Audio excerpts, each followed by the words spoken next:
فيزيائيا ممكن السفر عبر الزمن والخروج من حدود المكان والزمان، والسفر إلى الماضي أو المستقبل، وده شفناه كتير في أفلام الخيال العلمي.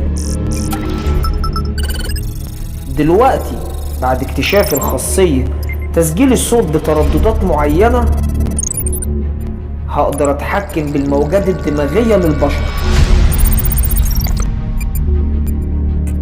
وأحولها لطاقة تخليني أفتح بوابة زمنية مؤقتة وأتحرك من حدود الزمكان والسفر إلى الماضي أو المستقبل.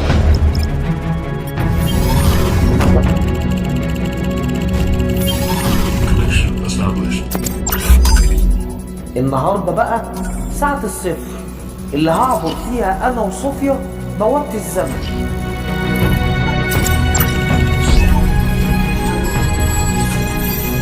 وسمير هيقعد يتابع العملية دي كلها من خلال برنامج ابتكره ودمجه جوه نظام تشغيل صوفيا الروبوت بتاعي.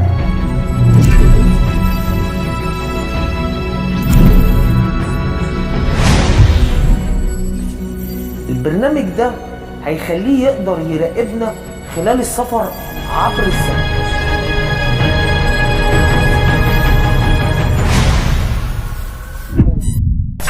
أهلا سمير، الرجاء إدخال كلمة السر للاستمرار.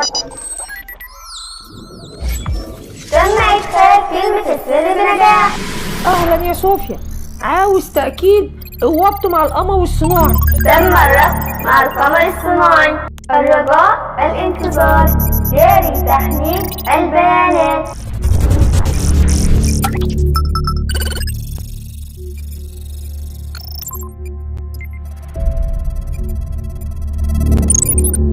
تم تحميل البيانات.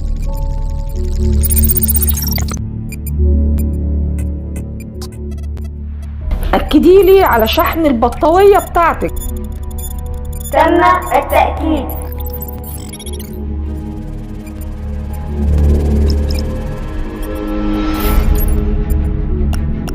اختبار جهاز الموجات الصوتية وضبط الترددات الصوتية.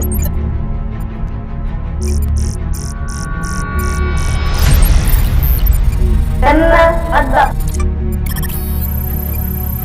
اختبار جهاز الأشعة تحت الحمراء والأشعة الليلية. تمام.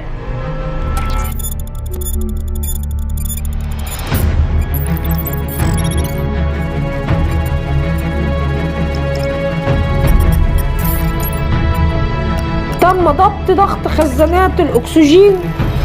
تم ضبط الضغط الجوي لغرفة البوابة الزمنية.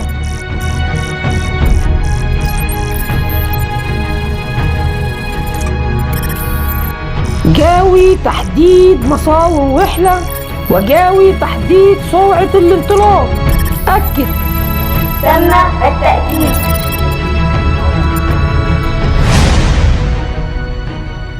تم تحديد مسار الرحلة وتحديد سرعة الانطلاق.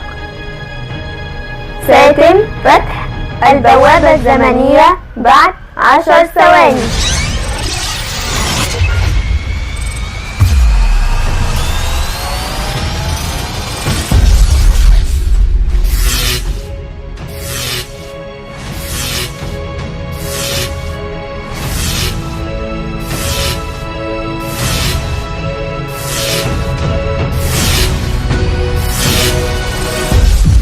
تم فتح البوابة الزمنية بنجاح.